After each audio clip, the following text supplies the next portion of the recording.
ಬೆಳೆಯೋದಕ್ಕೆ, ಅದನ್ನು ತಲುಪಿಸೋದಕ್ಕೆ ಮಾಧ್ಯಮ ಅಷ್ಟೇ ಮುಖ್ಯ. ಇವತ್ತಿನ ವಿದ್ಯಮಾನಗಳನ್ನು ನಾವು ನೋಡ್ತಾ ಇದ್ದೀವಿ. ಮೊದಲು ಒಂದು ಖುಷಿ ವಿಚಾರ ಏನು ಅಂದರೆ, ವರ್ಷದ ಎಂಡು ಕನ್ನಡದ 2 ಚಿತ್ರಗಳು ಚೆನ್ನಾಗಿ ಹೋಗ್ತಾ ಇದೆ. ಒಂದು ಮಾರ್ಕ್ ಇರ್ಬೋದು, ಒಂದು 45 ಇರ್ಬೋದು, 2 ಚಿತ್ರಗಳು ನೋಡಿದೆ. ಒಂದು ಒಳ್ಳೆ ಸದಾಭಿರುಚಿಯ ಚಿತ್ರಗಳು, ಪ್ರಯತ್ನ ಚೆನ್ನಾಗಿದೆ, ಜನ ಇಷ್ಟಪಟ್ಟು ನೋಡ್ತಿದ್ದಾರೆ.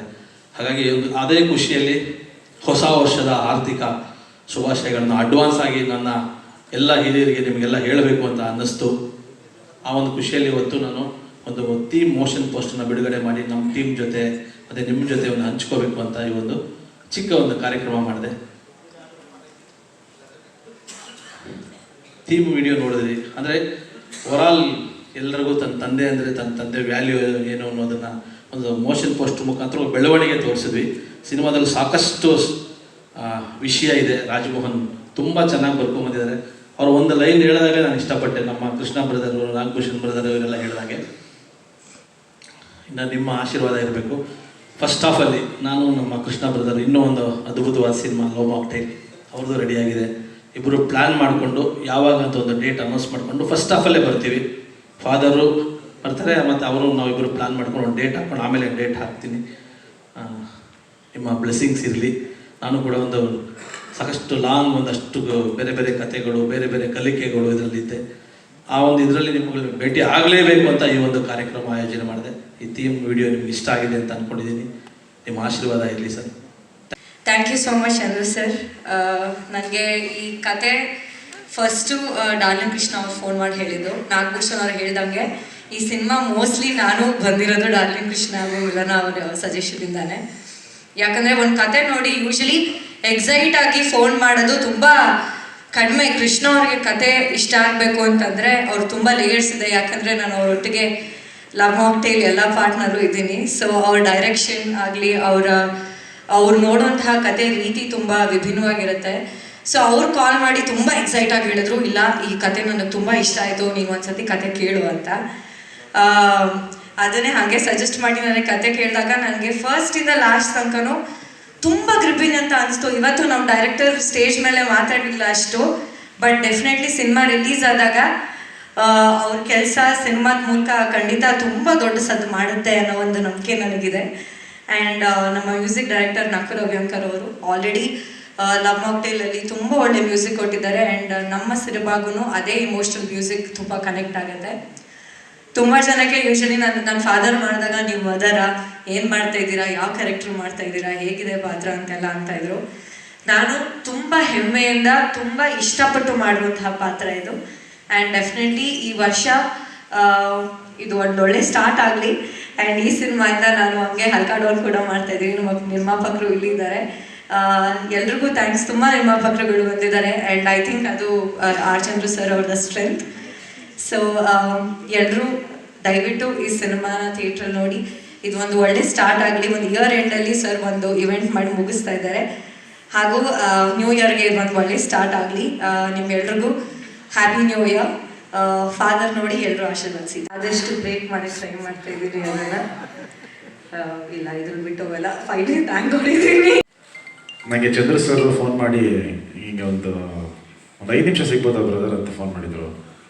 ಒಂದು ಸ್ಕ್ರಿಪ್ಟ್ ಹೇಳಬೇಕು ಅಂತ. ನಾನೇನು ಅಂದ್ಕೊಂಡಿದ್ದೆ ಅಂದರೆ ಕಬ್ಜಾ ಮಾಡಿದ್ರು ಮೋಸ್ಟ್ಲಿ ಅದೊಂದು ಆ್ಯಕ್ಷನ್ ಸಿನಿಮಾ ತೊಗೊಂಡ್ಬರ್ತಾರೆ ಅಂದ್ಕೊಂಡಿದ್ದೆ. ಆಮೇಲೆ ಬಂದು ರಾಜಮೋಹನ್ ಅವರೊಂದು ಇದನ್ನು ರೇಟ್ ಮಾಡಿದ್ರು. ನಾನು ನನ್ನ ಇಬ್ಬರು ಕೂತ್ಕೊಂಡು ಕೇಳಿದ್ವಿ. ಭಾಳ ಅಪರೂಪ ಆ ಥರದ ಒಂದು ಕತೆಗಳನ್ನ ಅಂದರೆ ಫಸ್ಟ್ ಟೈಮೇ ಕೇಳಿದ ತಕ್ಷಣ ಒಂದು ವಾವ್ ಅನ್ಸೋದು. ಸೊ ನನಗೆ ಅದು ಕೌಶಲ್ಯ ಸುಪ್ರಚಾರ ಅನ್ನೋದು ಅನಿಸಿತ್ತು. ಅಂದರೆ ಕತೆ ಕೇಳ್ತೀನಿ, ವಾವ್ ಇದೇನೋ ಒಂದು ಆಗುತ್ತೆ ಅಂತ. ಸೊ ಅದಾದಮೇಲೆ ಕೇಳಿದ್ದು ಫಾದರ್. ಸೊ ಅಲ್ಲಿ ಫಿಕ್ಸ್ ಆಗ್ಬಿಟ್ಟಿದ್ವಿ ಇದು. ಅಂದರೆ ಇದು ತುಂಬ ಚೆನ್ನಾಗಿದೆ. ಈಗೆಲ್ಲ ಹೇಳ್ತಾ ಇದ್ದಾರೆ ಎಮೋಷನ್ನು ಅದು ಇದು, ತಂದೆ ಮಗನ ಎಮೋಷನ್ ಅದು ಇದು ಅಂತೆಲ್ಲ. ಬಟ್ ಎಮೋಷನ್ ಇದೆ, ಬಟ್ ಅದಕ್ಕೂ ಮೀರಿದಂಥ ಒಂದಷ್ಟು ಅಂಶಗಳು ಕ್ಲೈಮ್ಯಾಕ್ಸಲ್ಲಿ ಒಂದಷ್ಟು ಇವೆಂಟ್ಸ್ಗಳಿದೆ. ಅದು ತುಂಬ ಅಂದರೆ ಕತೆ ಕೇಳೋವಾಗ ನನಗೆ ಒಂದು ಜರ್ಕ್ ಹೊಡೆದಿತ್ತು. ಅಯ್ಯೋ ಹೆಂಗೆ ಇದನ್ನು ಅಂದರೆ ನಾನು ಮಾಡ್ಬೋದೇ ಇದನ್ನು ಅನ್ನೋದು ನನಗೆ ಭಯ ಹೋಗಿತ್ತು. ನನ್ನ ನನಗೆ ಯಾಕೋ ಒಂಥರ ಆಗ್ತಿದೆ, ಬೇಕಾ ಇಲ್ಲ ಇದು ತುಂಬ ಚೆನ್ನಾಗಿದೆ, ನೀನು ಮಾಡಲೇಬೇಕು ಅಂತ. ಅಂದರೆ ಕ್ಲೈಮ್ಯಾಕ್ಸಲ್ಲಿ ಆ ಥರದ್ದು ನೀವು ಸಿನಿಮಾ ನೋಡಿದಾಗ ಗೊತ್ತಾಗುತ್ತೆ. ಸೊ ಒಂದು ವಿಭಿನ್ನವಾದ ಅಂದರೆ ಎಲ್ಲೂ ಈ ಥರದೊಂದು ಸಬ್ಜೆಕ್ಟ್ ಅಂದರೆ ತಂದೆ ಮಗಂದು ಕಥೆಗಳು ಬಂದಿದೆ, ಅಥವಾ ಮಗಂದು ತಾಯಿ ಮಗಂದು ಬಂದಿದೆ, ಈ ಥರದ್ದೆಲ್ಲ ಕಥೆಗಳು ಬಂದಿದೆ. ಬಟ್ ಇಲ್ಲಿ ನಡೆಯುವಂಥ ಒಂದು ಇನ್ಸಿಡೆಂಟ್ ಏನಿದೆಯಲ್ಲ, ಇದು ಬಹುಶಃ ಈಗ ನಾನೆಲ್ಲೂ ನೋಡಿಲ್ಲ ಅಥವಾ ಎಲ್ಲೂ ಕೇಳಿಲ್ಲ ಆ ಥರದೊಂದು ಒಂದು ಬೇಸರ ಮಾಡಿರೋಂಥ ಒಂದು ಕತೆ. ರಾಜ್ಮೋಹನ್ ಅವರಿಗೆ ಥ್ಯಾಂಕ್ಸ್ ಹೇಳ್ತೀನಿ. ಇಂಥ ಒಂದು ಅದ್ಭುತವಾದ ಒಂದು ಕಥೆನ ನಾನು ಬರೆದಿರೋದಕ್ಕೆ ಪ್ಲಸ್ ಅದನ್ನು ನಮ್ಮ ಹತ್ರ ತಗೊಂಬಂದಿದ್ದಕ್ಕೆ thank you. And Chandra sir thank you so much ಈ ಥರದೊಂದು ಒಳ್ಳೆ ಸಿನಿಮಾ ಕೊಟ್ಟಿರೋದಕ್ಕೆ. ಆ್ಯಂಡ್ ನನಗೆ ಎಸ್ಪೆಷಲಿ ಅದರ ಒಂದು ಒಳ್ಳೊಳ್ಳೆ ಒಂದು ಫ್ಯಾಮಿಲಿ ಸಿನಿಮಾಗಳು ಮಾಡಬೇಕು, ಒಂದು ಸದೃಶ್ಯ ಸಿನಿಮಾಗಳು ಮಾಡಬೇಕು. ನಮ್ಗೆ ಹೇಗೆ ಅಂದರೆ ಅಣ್ಣವ್ರು ಏನು ಮಾಡ್ತಾರೆ ಆ ಥರ ಸ್ಪೀಚರ್ ಮಾಡಬೇಕಪ್ಪ ಅಂದರೆ ಒಂದು ಸಿನಿಮಾ ಮಾಡ್ತು ಅಂದರೆ ಒಂದು 30 ವರ್ಷ ಆದರೂ ನೋಡ್ಬೇಕು ಆ ಸಿನಿಮಾನ. ಆ ಥರದ್ದೊಂದು ಆಸೆ ನನಗೆ ಪರ್ಸ್ನಲಿ ಆ ಥರ ಸಿನಿಮಾಗಳು ಮಾಡೋದಕ್ಕೆ. ಬಟ್ ಆ ಥರ ಕಥೆಗಳು ಸಿಗೋದು ಭಾಳ ಅಪರೂಪ.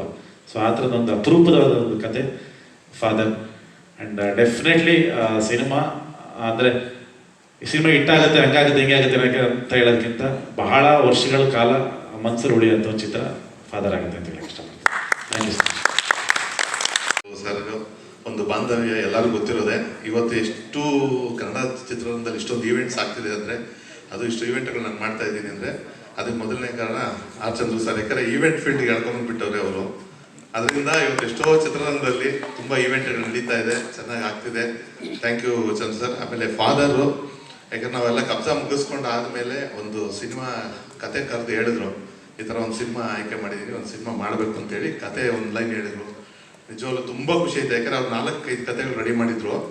ಬಟ್ ಈ ಕತೆಗಳು ಹೇಳ್ಬೇಕಾದ್ರೆ ನಾನು ಕೇಳಿದೆ, ಚಂದ್ರು ಸರ್ ನೀವು ಏನು ಮಾಡ್ತೀರೋ ಗೊತ್ತಿಲ್ಲ, ಫಸ್ಟ್ ಈ ಕತೆ ಸ್ಟಾರ್ಟ್ ಮಾಡಿ ನೀವು, ಇದು ಚೆನ್ನಾಗಿರುತ್ತೆ, ಇದು ಯಾಕೋ ನನಗೆ ತುಂಬ ಕಾಡ್ತಿದೆ, ತುಂಬ ಚೆನ್ನಾಗಿದೆ. ಯಾಕಂದರೆ ನಮ್ಮ ಫಾದರ್ ಎಕ್ಸ್ಪೈರ್ ಆಗ್ಬಿಟ್ಟರು ಇಲ್ಲ, ಬಟ್ ಆ ಕತೆ ಕೇಳಿದಾಗ ತುಂಬ ಎಲ್ಲೋ ಒಂದು ಕಡೆ ನಮ್ಗೆ ಫೀಲ್ ಆಗುತ್ತೆ. ಯಾಕಂದರೆ ಇವತ್ತು ಏನಂತಾರೆ, ನಮ್ಮ ಫ್ಯಾಮಿಲೀಸಲ್ಲಿ ನಮ್ಮ ರಿಲೇಷನ್ಶಿಪ್ಸ್ಗೆ ನಾವು ರೆಸ್ಪೆಕ್ಟ್ ಮಾಡಲ್ಲ, ಅಪ್ಪ ಅಮ್ಮನ ನೋಡ್ಕೊಳ್ಳಲ್ಲ. ಇವತ್ತಿನ ಇರೋಂಥ ಟೈಮ್ಗೆ ಇಂಥ ಸಿನಿಮಾಗಳು ಬರಬೇಕು, ಒಂದು ಒಳ್ಳೆ ಸಂದೇಶನ ಎಲ್ಲರೂ ಕೊಡಬೇಕು ಅನ್ನೋದು ಒಂದು ಇತ್ತು. ಅದಕ್ಕೆ ನಾನು ರಿಕ್ವೆಸ್ಟ್ ಮಾಡಿದೆ ಫಸ್ಟ್ ಈ ಸಿನಿಮಾ ಮಾಡಿ ಅಂತ.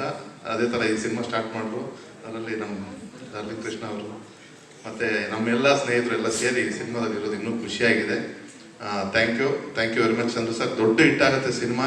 ಇವತ್ತು ಒಂದು ರಾಜಕುಮಾರ್ ಆದಮೇಲೆ ಆಫ್ಟರ್ ಲಾಂಗ್ ಟೈಮ್ ಈ ಥರ ಒಂದು ಕಂಟೆಂಟ್ ಸಿನಿಮಾ ಬರುತ್ತೆ ಅಂತ ಎಕ್ಸ್ಪೆಕ್ಟ್ ಮಾಡ್ತಾ ಇದ್ದೀನಿ. Thank you very much. ಡೈರೆಕ್ಟ್ರಿಗೂ ಒಳ್ಳೆಯದಾಗಲಿ. ಕಬ್ಜಾದಲ್ಲಿ ನಮಾಮಿ ಅಂತ ಒಂದು ದೊಡ್ಡ ಹಿಟ್ ಸಾಂಗ್ ಬರೆಯೋಕ್ಕೆ ಅವಕಾಶ ಕೊಟ್ಟರು ಚಂದ್ರ ಸರ್. ಅದಾದಮೇಲೆ ಫೋನಲ್ಲಿ ಮಾತಾಡ್ತಿದ್ವಿ. ಇದಾದಮೇಲೆ ಒಂದು ಸಿನಿಮಾ ಸ್ಟಾರ್ಟ್ ಆಯಿತು, ಪ್ರಮೋಷನ್ ಆಯಿತು. ಏನು ನನ್ನ ಸರ್ ಚಂದ್ರ ಸರ್ ಕರಲೇ ಇಲ್ಲ ಅಂತ ಅಂದ್ಕೊಂಡಿದ್ದೆ. ಬಟ್ ಸಿನಿಮಾ ಶೂಟ್ ಆದಮೇಲೆ ಸಾಂಗ್ಗೋಸ್ಕರ ಹೋಗ್ತಾ ಇದ್ರು. ಬಂದರು, ಒಂದ್ಸರಿ ಕತೆ ಹೇಳಿದ್ರು. ಅಂದರೆ ಒಂದು ಹಾಡು ಬರ್ಬೇಕು ಬೇರೆ ಸಿಚುವೇಶನ್ ಹೇಳಿದ್ರೆ ಸಾಕಾಗಿರೋದು. ಬಟ್ ಅವ್ರು ಹೇಳಿದ ರೀತಿ ಈ ಥರ ಕತೆ ಪೂರ್ಣವಾಗಿ ಒಂದು ಸಂಗೀತಮಯ ಚಿತ್ರ ಆಗಬೇಕು, ಆಮೇಲೆ ಪ್ರತಿಯೊಬ್ಬರಿಗೂ ನಾಟಬೇಕು ಅನ್ನೋ ಥರದಲ್ಲಿ ಹೇಳಿದರು. ಹಾಗಾಗಿ 3 ಹಾಡುಗಳು ತುಂಬ ಚಾಲೆಂಜಿಂಗ್ ಅನಿಸ್ತು. ತಂದೆ ಮಗನ ಸಾಂಗ್ ಆಯಿತು, ಜೊತೆಗೆ ಒಂದು ಮೊಮ್ಮಗನ ಸಾಂಗ್ ಅಂತ ಬರುತ್ತೆ. ಆಮೇಲೆ ಜೊತೆಗೆ ಚೈಲ್ಡ್ಹುಡ್ಡಲ್ಲಿ ತಂದೆ ಬಗ್ಗೆ, ಮಗನ ಒಂದು ಪ್ರೀತಿ, ಅಂದರೆ ಒಂದು 3 ಕ್ಯಾರೆಕ್ಟರ್ಗಳು ತಂದೆ ಬಗ್ಗೆನೂ ಹೇಳಬೇಕು, ಮಗನ ಬಗ್ಗೆನೂ ಹೇಳಬೇಕು, ಆಮೇಲೆ ತಾತನ ಬಗ್ಗೆ ಹೇಳಬೇಕು. ಈ ಥರದಲ್ಲಿ ಖಂಡಿತ ನನ್ನ KGF ಅಲ್ಲಿ ಅಮ್ಮ ಸಾಂಗ್ ಎಷ್ಟು ಇಟ್ಟಾಗಿತ್ತು, ಅದೇ ಥರದಲ್ಲಿ ಒಂದು ಸಾಂಗ್ ಬೇಕಂತ ಕೇಳಿದ್ರು. ನಾನು ಶಕ್ತಿ ಮೀರಿ ಪ್ರಯತ್ನ ಪಟ್ಟಿದ್ದೀನಿ ಸರ್. ಖಂಡಿತ ಅದು ನಾನು ಪ್ರಯತ್ನ ಪಟ್ಟಿದ್ದೀನಿ ಅನ್ನೋದಕ್ಕಿಂತ ಆ ಕತೆ ಆ ಥರ ಬರ್ಸೋದು. ಜೊತೆಗೆ ನಮ್ಮ ತಂಡ ಮ್ಯೂಸಿಕ್ ಡೈರೆಕ್ಟರ್ ನಕುಲ್ ಸರ್ ತುಂಬ ಒಳ್ಳೆಯ ಸಾಂಗ್ಗಳು ಕೊಟ್ಟಿದ್ದಾರೆ. ಸರ್ ಹೇಳಿದಂಗೆ RD 26 ಅಲ್ಲಿ ನಮ್ಮ ಸಿನಿಮಾ ಅದು ಹಿಟ್ ಆಗುತ್ತೆ ಅನ್ನೋ ನಂಬಿಕೆ ಇದೆ. ಹಾಡುಗಳು ಖಂಡಿತ ನಿಮ್ಗೆ ಇಷ್ಟ ಆಗುತ್ತೆ. ಜೊತೆಗೆ ಪ್ರತಿಯೊಬ್ಬ ತಂದೆ ಮಗನು ಆರಾಮಾಗಿ ಕೂತ್ಕೊಂಡು ಸಿನಿಮಾ ನೋಡ್ಬೋದು. ಅವರ ಒಂದು ಅಂದರೆ ಪ್ರತಿಯೊಬ್ಬರು ಚಿಕ್ಕ ವಯಸ್ಸಲ್ಲಿ ಎಷ್ಟೊಂದು ಬೈಕೊಂಡಿರ್ತೀವಿ, ತಂದೆ ಅದು ಕೊಡಿಸ್ಲಿಲ್ಲ ಇದು ಕೊಡಿಸ್ಲಿಲ್ಲ ಅಂತ. ಬಟ್ ಒಬ್ಬ ಮಗನಿಗೆ ತಾನು ಅಪ್ಪ ಆದಲ್ಲೇ ತಂದೆ ವ್ಯಾಲ್ಯೂ ಏನು ಅಂತ ಗೊತ್ತಾಗುತ್ತೆ. ಖಂಡಿತ ಈ ಸಿನಿಮಾ ತಮ್ಮೆಲ್ಲರಿಗೂ ಇಷ್ಟ ಆಗುತ್ತೆ. ಫ್ಯಾಮಿಲಿ ಸಮೇತ ನೋಡಿ ಚಿತ್ರಕ್ಕೆ ಸಪೋರ್ಟ್ ಮಾಡಿ. ಆ್ಯಂಡ್ ಕೃಷ್ಣ ಸರ್ ಜೊತೆಗೆ ಮೇಡಮ್ ಜೊತೆಗೆ ಫಸ್ಟ್ ಸಿನಿಮಾ ಎಲ್ರಿಗೂ ಒಳ್ಳೆಯದಾಗಿ. ನಮಗೆ ತುಂಬ ಆತ್ಮೀಯರು. ಅವರು ಫಾದರ್ ಸಿನಿಮಾ ಕತೆ ನಮ್ಗೆ ಹೇಳಿದ್ಮೇಲೆ ಅವ್ರು ಎಷ್ಟು ಚೆನ್ನಾಗಿ ಕತೆ ಹೇಳಿದ್ರು ಅಂತಂದರೆ ಆ ಕತೆ ಒಳಗಡೆ ನಾವು ಪೂರ್ತಿ ಇನ್ವಾಲ್ವ್ ಆಗಿಬಿಟ್ಟಿದ್ದು. ಅದಂತೂ ಸೂಪರ್ ಹಿಟ್ ಬಿಡಿ. ನಾವು ಇವಾಗ ಒಂದು ನಮ್ಮ ನಕುಲ್ ಅವ್ರ ಮನೆಯಲ್ಲಿ ಹೋಗಿ ನೋಡಿದಾಗ ಅದ್ರದ್ದು ಥೀಮು, ಆ ಮ್ಯೂಸಿಕ್ಕು ಅದನ್ನೆಲ್ಲ ನೋಡಿದ್ಮೇಲಂತೂ ಅದು ಬೇರೆ ಲೆವೆಲ್ ಇದೆ. ಒಂದು ನೀವು ತಾಯಿ ಸಿನಿಮಾಗಳನ್ನ ಎಲ್ಲರೂ ನೋಡಿದ್ದೀರಾ. ತಾಯಿ ಮೇಲೆ ಬಂದಿರುವಂಥ ಎಷ್ಟೋ ಸಿನಿಮಾಗಳು ಬಂದಿದೆ. ಬಟ್ ತಂದೆ ಮೇಲೆ, ತಂದೆಯ ಆ ಶ್ರಮ ಎಷ್ಟಿರುತ್ತೆ, ತಂದೆಯ ವ್ಯಾಲ್ಯೂ ಎಷ್ಟಿರುತ್ತೆ ಅನ್ನುವಂಥದ್ದನ್ನ ನೋಡುವಂಥ ಒಂದು ಅದ್ಭುತವಾದಂಥ ಸಿನಿಮಾ ನಮ್ಮ ಫಾದರ್ ಅಂತೂ ಹಿಟ್ಟಾಗುತ್ತೆ. ನಮಗೆ ಚಂದ್ರ ಸರ್ ದಯವಿಟ್ಟು ಕಾಯಿಸ್ಬೇಡಿ, ಇನ್ನಂತೂ ಕಾಯಕ್ಕಾಗಲ್ಲ ನಮ್ಮ ಕೈಯಲ್ಲಿ. ದಯವಿಟ್ಟು ಇದನ್ನು ದೊಡ್ಡ ಸ್ಕ್ರೀನಲ್ಲಿ ಕೊಟ್ಬಿಡಿ. ಅದಾಗಿದ ತಕ್ಷಣ ಮತ್ತೆ ಚಂದ್ರ ಸರ್ ಅವ್ರದ್ದು ತುಂಬ ದೊಡ್ಡ ಡ್ರೀಮ್ ಇದೆ.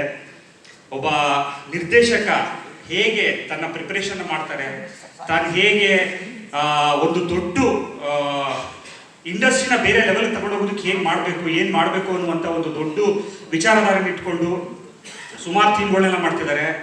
ದಯವಿಟ್ಟು ಚಂದ್ರ ಸರ್ ನಮಗೆ ಒಂದು ಅವಕಾಶ ಕೊಡಬೇಕು ಅಂತ ನಾವು ಅವತ್ತಿಂದ ಕೇಳ್ತಾ ಇದ್ದೀವಿ. ನೀವು ಮೊನ್ನೆ ಕೂತ್ಕೊಂಡು ನೀವು KP ಸರ್ ಎಲ್ಲರಲ್ಲೂ ಕೂಡ ನಮ್ಗೆ ಒಂದು ಅವಕಾಶ ಕೊಡ್ತೀರಾ ಅಂತ ಹೇಳಿದ್ದೀರಾ. ಒಂದು ದೊಡ್ಡ ಸಿನಿಮಾನ ಮಾಡೋದಕ್ಕೆ ಮುಂದಿನ ವರ್ಷ ನೀವು ಕೈ ಜೋಡಿಸ್ಬೇಕು ಅಂತ ನಾನು ಇದ್ರ ಮುಖಾಂತರ ನಾವು ಕೇಳ್ಕೊಡ್ತೀನಿ. ಹಾಗೆ ನಮ್ಮ ಇಂಡಸ್ಟ್ರಿ ಯಾವುದಕ್ಕೂ ಕಮ್ಮಿ ಇಲ್ಲ ಅನ್ನೋದಕ್ಕೆ ನೀವು ಮಾಡುವಂಥ ಒಂದು 2-3 ಕಥೆಗಳು ನಮ್ಗೀಗ ನೀವು ಹೇಳಿದ್ದೀರಾ. ಆ 2-3 ಕಥೆನೂ ಕೂಡ ದೊಡ್ಡ ಮಟ್ಟದ ತರೋಣ ಅಂತ ನಾವು ಹೇಳ್ತೀವಿ. ನಮ್ಮ ನಿರ್ಮಾಣ ಸಂಸ್ಥೆ ಈ ವರ್ಷದಿಂದ ಅಂದರೆ 2026ನೇ ಇಸ್ವಿಯಿಂದ ಕನ್ನಡ ಇಂಡಸ್ಟ್ರಿಗೆ ಒಂದು ದೊಡ್ಡ ಸಿನಿಮಾಗಳು ಕೊಡುಗೆನ ಕೊಡಬೇಕು ಅಂತ ಅನ್ಕೊಂಡಿದೆ. ಅದಕ್ಕೆ ಚಂದ್ರ ಸರ್ ಸಿನಿಮಾದಿಂದ ನಾವೀಗ ಪ್ರಾರಂಭ ಮಾಡ್ತಾ ಇದ್ದೀವಿ. ತಮ್ಮೆಲ್ಲರ ಆಶೀರ್ವಾದ ಪ್ರೋತ್ಸಾಹ ಸದಾ ನಮ್ಮ ಮೇಲೆ ಇರಬೇಕು. ಹಾಗೆ ಫಾದರ್ ಸಿನಿಮಾ ನೀವು ನೋಡಲಿಲ್ಲ ಅಂತಂದ್ರೆ ಮಿಸ್ ಮಾಡ್ಕೊಳ್ತೀರಾ. ಫಾದರ್ ಸಿನಿಮಾದಂಥ ಮೆಸೇಜ್ ಇರುವಂಥ ಒಂದು ಸಿನಿಮಾ ಇಲ್ಲಿ ತನಕ ನಾನು ಕೇಳೇ ಇಲ್ಲ. ಅದು ಅಷ್ಟು ಅದ್ಭುತವಾಗಿ ಕೂಡ ಮಾಡಿದ್ದಾರೆ. ಅವ್ರು ಏನು ಕತೆ ಹೇಳಿದ್ರು ಅದೇ ಥರ ತಂದಿಟ್ಟಿದ್ದಾರೆ. So all the best for Chandra sir and thank you very much for a time which we have given. Okay, thank you.